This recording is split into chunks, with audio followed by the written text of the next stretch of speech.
of the conflict between the US, Russia, and China taking place in Abu Dhabi. As Joseph mentioned, Michael Clark is here to dig into the details. I think the most important thing to understand to begin with is who's at the table. Yeah, well, we don't know for certain yet here. We know the Ukrainian side, and what's clear is that the Ukrainians have got to be seen to take this very seriously. So they're being led by Ura, who is the lead negotiator, he's the defense minister, and very skilled, and he's now leading the National Security Council. And he's backed up Budinov, who is the chief of staff to Zelensky. That's Ura on the left. That's Budinov on the right. And Zelensky, his deputies there. So two of those deputies for Zelensky are there, along with Natov, who is the chief of general staff, who is the leader of the army, as well as Arakanin, who is the leader of the Servant of the People Party in Parliament. So the Ukrainians have taken a very senior delegation there to show that they mean it. As far as we know, the Russians have been very coy about it. They said that it's being led by Kostyakov. And Kostyakov is the head of the GRU, which is the military intelligence. Admiral Kostyakov, yes, Admiral Kostyakov he's sanctioned both by the EU and by the Americans. He's under sanction for allegedly interfering in the 2016 election in the United States. So there he is. He's a hardliner, complete hardliner. He's been there in the GRU since late 2018. And we don't know who's going to back him up. But it looks as if it could be a group of military hardliners on the Russian side and a senior group on the Ukrainian side, which may indicate, of course, that the Russians don't intend to make any concessions. They don't intend to give them the authority to do anything other than to present the military issue, say, here it is, you're losing, you're going to keep on losing, surrender now, or you get worse. And that's been their message all the way through. So I don't really expect any breakthrough. Unless Steve Witkoff has got something up his sleeve, unless Dmitry turns up, so he's in power in Russia, and he's got on very well. But they're both business people. Dmitry always managed to sweep Witkoff into accepting the Russian position on things. So personally, I mean, they say they're closer now than ever before. They are closer than ever before, which is to say they're not close enough, because the gap between them is huge. And the gap that keeps all of this peace happening in territory is the Donbass. Absolutely, yeah. The fortress cities of Donbass, and that's, I think, where the Russian military people will be placing their attention. The four big cities of Donbass, the area of the Donbass that the Ukrainians still control, are the cities of Slavyansk, there's the area that the general map, and you see that they're fighting across, and north of across, that area that's not yet shaded in, is a bit of the Donbass that the Russians control. And the four cities, Slavyansk, Kramatorsk, Kostiantynivka, and they haven't marked on there Druzhkivka, which is in between Kramatorsk and Kostiantynivka. It's four of them. There's three of them marked there. So put a third one in the middle there, which is Druzhkivka. And those are the four fortress cities. And it shows, I mean, the Russians have been close to them for a long time. They took back much, almost 2 years ago now. It doesn't look as if it's far away. But the ground doesn't change because all these fortress cities are on high ground. And the Russians, they've been so keen to take the cross because they think that if they can come from the south, they can on the GO 504 highway, will take them to Kostiantynivka and further north. It will, in theory, but they won't get there anytime soon. And the reason that the Ukrainians are so determined to hold on to these cities, not just because they've been holding them since 2014 and they've poured out a lot of blood and treasure, but the ground to the west of these cities slopes down onto a plain. So the Russians can't take these cities because they're on high ground. If they've given them the cities, if those cities are surrendered to them as part of the deal, then the Russians can easily move westward next year onto the low ground, which will take them right up to the Dnieper River. So it gives them control, really, of the next battle to the Dnieper River basin. That's where the Russians do it. US President Donald Trump, he's been saying, hasn't he, that concessions have to be made on both sides. Do you feel that Russia will make any concessions? Well, they haven't so far. I mean, the deal we're talking about is the deal that Dmitriev and Witkoff came up with in October in Miami. Now, we knew they were doing it. And suddenly they produced this document of 27, 28 points, which was meant to be a peace plan. And when nobody knew about it, the Ukrainians were consulted, the Europeans were. When they looked at it, everyone said, including me, he said, this is a surrender plan, it's not a peace plan. This is just a surrender plan. And that has been the basis of what the Americans now say is a peace plan. Now, since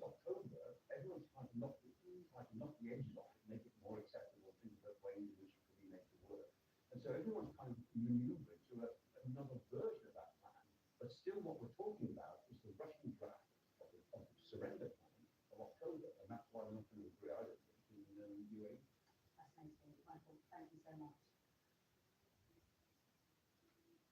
Okay, let's take a look at weather. You're looking happy. Well, the forecast looks good. So you've sorted the travel insurance then? All clear travel insurance sponsors Sky News Weather. There's more wet and windy weather to come over the next few days. Not great news where the ground is already very saturated. For most, it's a cloudy picture with showers or longer spells of rain. Outbreaks of showery rain across southern parts of the and islands in this moment. The first time that all three parties, the Ukrainians, the Russians and the Americans, have all met at the same time. Now I understand the talks in Abu Dhabi are already underway. I'm told that any updates will come from the American side, but that's certainly nothing has moved very fast in the strong envoys. Secret Hop and Jared Kushner dispatched from Davos to Moscow last night, where they held nearly 4 hours of talks with Vladimir Putin before flying straight here to the UAE. It's around a 5-hour flight time, and using just my maths, it doesn't look like they've had a huge amount of rest before getting into these talks today. Now, it's not clear whether the Ukrainian delegation and the Russian delegation are in the same room. Their relationship is marked by deep mistrust and hostility. So if indeed they are in the same room, that's already a very, very big breakthrough. But certainly the issue of territory is the final sticking point, and it's a really, really big one. It's clear that neither side seems to be willing to budge. Vladimir Putin has repeatedly said that Russia wants to take the entire eastern Donbass region of Ukraine, and Vladimir Zelensky has been very clear that they are not willing to cede territory, especially territory that Russia doesn't even currently occupy. Now, I spoke to an American source last night ahead of these talks. Now, this source has been advising US military officials on Ukraine, and he described the diplomacy as a farce. He said it doesn't match the reality on the ground. But when he discussed the presence of Kirilo Budanov at these talks here, now he was recently moved to a political role from chief of Ukraine's military intelligence. He moved to Vladimir Zelensky's chief of staff at the beginning of January, and he struck a much more positive note when we discussed Budanov being here for these talks in Abu Dhabi. He said that America really loves Budanov. He said he's the only member of Zelensky's office that they take seriously. US military and US intelligence respect him. Having Budanov here is positive, but I don't see the Russian war machine slowing down. That said, we have to look at the facts here. Why the rush for all three parties to meet here in Abu Dhabi? Certainly it seems that these three parties wouldn't have come here to the UAE for these high-level talks had they not had some sort of compromise in mind that they could all agree on. Okay, so now, thanks so much. Let's speak to our correspondent, Ivor Bennett, now. Ivor, have we heard anything from the Kremlin?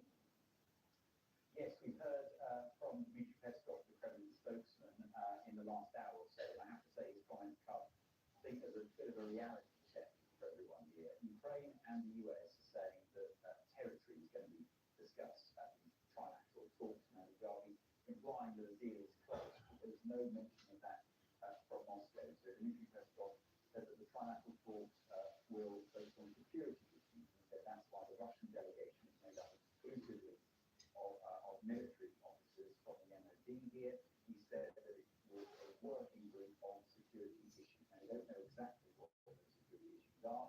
They might relate to a territorial solution to that contested territory, or they could be discussing how forces withdraw from the contested areas, or they could be discussing something else, military to military issues. We don't know. The one thing Peskov did say explicitly on territory was about the Donbass. He was asked if Russia's position still was that they want full control. He said this: Russia's position is well known. Ukraine and the Ukrainian armed forces must leave the territory of Donbass and withdraw from there. This is a very important condition. So, despite Donald Trump saying all signs are making concessions, it doesn't sound like Moscow is prepared to almost keep the territory. So that's one kind of said that economic issues will be discussed in a bilateral format between the Russian and the American.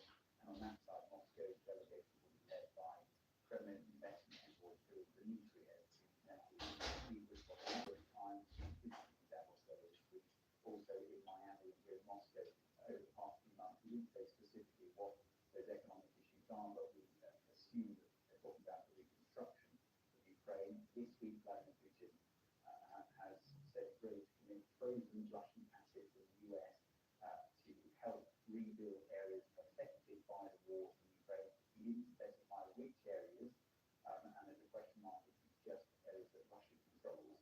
The implication from Dmitry Peskov today is that that is exactly the case, that Russia wants to spend it just on the Donbass. But before that can happen, the those assets need to be unlocked. There's still a long way to go before a deal is reached. But having said that, the fact that these bilateral talks are happening is still a step in the right direction.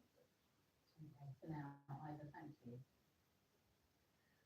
Our security and defence editor, Deborah Haynes, is in Kyiv. We also heard from her earlier this morning. Well, there isn't a huge amount of optimism that there's going to be a sudden breakthrough, simply because that last sticking point is the biggest point of all, the biggest obstacle. It's all about the land, the territory. Russia wants to take the whole of the Donbass, that region, Donetsk and Luhansk in the east of the country.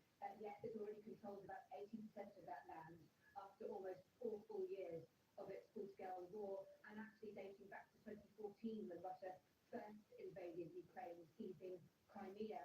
But the Ukrainians still holding on to a section of that area. They have fought and died. It is a red line made in blood, and it is very, very unclear how the two sides are going to be able to reach some kind of compromise.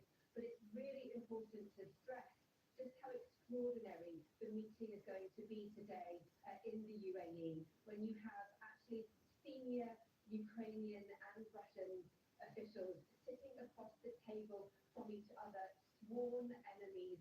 One of the Ukrainian representatives is the man, General Budanov, who headed Ukraine's military intelligence agency until very recently when he was appointed as President Zelensky's chief of staff. He's actually wanted by the Russians for the role that he's played in helping Ukraine in their attacks into Russia. So it will be very, very extraordinary, the moment that they're all going to be sitting together at the table trying to talk peace. Deborah Haynes there. Now, Donald Trump has sparked outrage by claiming NATO troops stayed a little off the front lines during the war in Afghanistan. President Trump made the comments in an interview with Fox News in Davos. I've always said we will be there if we ever make it down, and that's really the ultimate test. And I'm not sure of that. I know that we would have been there, or we would be there, but will they be there? And let's hope that that never happens. We've never needed them. We have never really asked anything of them. You know, they'll say they sent some troops to Afghanistan and this and that, and they did. They stayed a little back, a little off the front lines. Our US correspondents James Matthews and Mark Stone gave their reaction to the president's comments on the Trump 100 podcast. I think those comments are disgraceful. They're also untrue. Denmark lost the most soldiers per capita out with the United States. More than 450 British soldiers died in supporting America's war against terror. Now, we've told their stories through time on Sky News. I've spoken to a number of families who lost their children fighting foreign wars that were instigated by the United States. I've listened to them, been with them as they spoke about the loss of their youngsters, heroes. Now, to hear a US president, a draft dodger, diminish their bravery and sacrifice turns the sun. Their memory and the loved ones that they left behind deserve far more. Yeah, I couldn't agree more. Do you remember those images weekly from rural Bassett, that town in Wiltshire, where soldiers would be brought home in coffins draped in the Union flag, and yet apparently the American president doesn't know anything about that. Do you think he's ignorant? Do you think he actually doesn't know, or is he just being deeply, deeply offensive? Well, I think it's a bit of this of both. It has to be brought in mind. He said this, or he showed similar disrespect with regard to American troops who died in combat, calling them suckers and losers, whatever his reason for speaking those words, it has no place in the public discourse. I remember being in Helmand province in 2007, and that's where the Brits did all much of the heavy lifting, but the other country that was deeply involved down in Helmand was Denmark as well.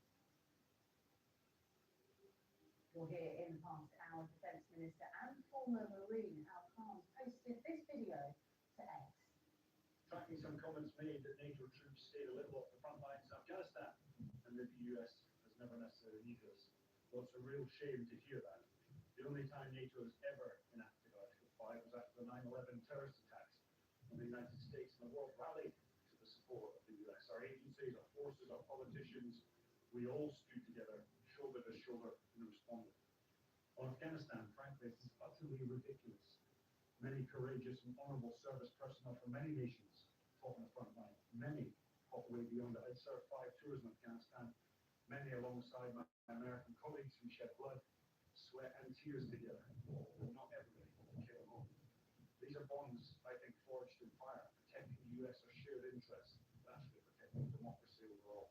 And I suggest whoever believes these comments, come have a whiskey with me, my colleagues, their families, and importantly the families of those that have made the ultimate sacrifice for both of our nations. It's also worth reminding everyone here in World War II, more British troops landed on D-Day than any other nation. It was an allied response, and united we conquer. Now some advice for anyone who may be listening. There are 2 great sayings worth remembering. Number 1, there is only one worse thing than working with allies. That is working without them. And when you do, always remember, never above, never below, always side by side.